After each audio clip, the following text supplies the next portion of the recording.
देश की सबसे बड़ी एडटेक कंपनी बायजू मुश्किलों के दौर से गुजर रही है। कंपनी की फाइनेंशियल हेल्थ एकदम खराब हो चुकी है और हाल ये है कि कर्मचारियों को सैलरी देने के लिए अब कंपनी के पास पैसे नहीं बचे हैं और इस क्राइसिस के बीच बायजूस के फाउंडर बायजू रविंद्रन ने अपना घर तक गिरवी रख दिया है।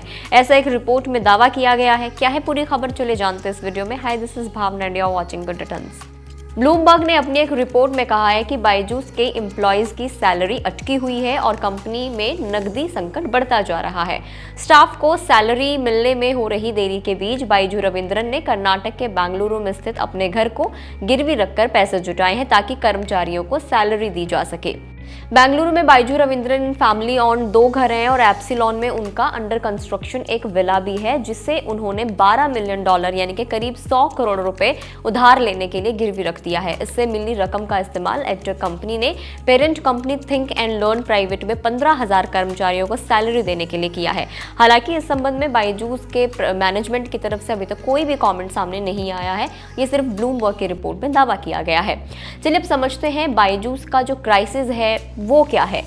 एडटेक सेक्टर की इस कंपनी में काफी लंबे समय से फाइनेंशियल क्राइसिस चल रहा है और साथ ही कर्ज देने वाले इंस्टीट्यूशन के साथ कंपनी की कानूनी लड़ाई भी चल रही है। बायजू को कभी इंडिया का सबसे वैल्यूएबल टेक स्टार्टअप बताया गया था। दरअसल बायजूस में जारी फाइनेंशियल क्राइसिस को देखें तो इस एडटेक स्टार्टअप पर करीब $800 मिलियन का लोन है और हाल ही में बायजूस ने $1.5 बिलियन के टर्म लोन की जो ईएमआई थी वो चुकाने में कंपनी असफल रही, जिसे लेकर उसे कानूनी लड़ाई का सामना भी करना पड़ रहा है। पैसों की किल्लत को दूर करने के लिए कंपनी ने अपने अमेरिका स्थित डिजिटल रीडिंग प्लेटफॉर्म को $400 मिलियन में बेचने का प्रोसेस शुरू कर दिया है। कंपनी में जारी उथल पुथल और नकदी संकट के चलते बायजूस की वैल्यूएशन पर काफी असर पड़ा है और असर पड़ा है उनके कर्मचारियों पर भी। रविंद्रन की संपत्ति करीब $5 बिलियन आंकी गई थी। व्यक्तिगत स्तर पर $400 मिलियन का कर्ज वो ले चुके हैं। इसके लिए उन्होंने कंपनी में अपने सारे शेयर्स दांव पर लगा दिए।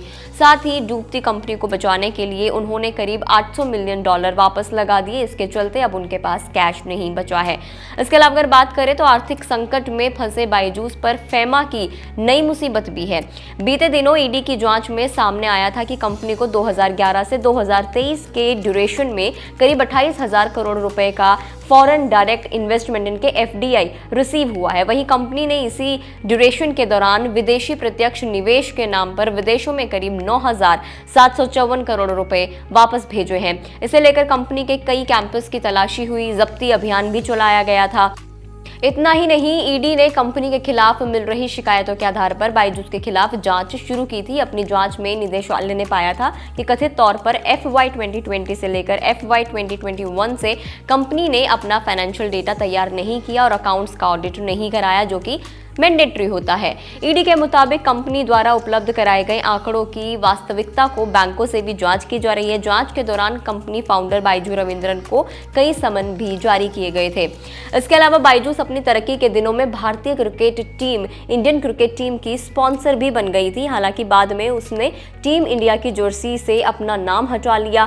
फिलहाल BCCI और बायजू कानूनी विवादों में फंस गई है। इस मामले की सुनवाई नेशनल कंपनी लॉ ट्रिब्यूनल यानी कि NCLT के बीच में चल रही है। तो ये पूरा क्राइसिस है जिससे कंपनी इस वक्त जूझ रही है, जिसका असर कंपनी की वैल्यूएशन पर पड़ा है, कर्मचारियों पर पड़ा है और अब हालात ये आ चुके हैं कि रविंद्रन बायजू को अपना घर तक गिरवी रखना पड़ा ताकि वो अपने कर्मचारियों को सैलरी दे सके। इस बारे में कोई मैनेजमेंट की तरफ से ऑफिशियल अनाउंसमेंट या स्टेटमेंट तो नहीं आई है। आपको क्या लगता है, कमेंट करके जरूर बताएं। अगर आप इस वीडियो को फेसबुक पर देख रहे हैं तो फेसबुक पेज को लाइक करें। यूट्यूब पर देख रहे हैं तो गुड रिटर्न्स के यूट्यूब चैनल को सब्सक्राइब करना ना भूलें।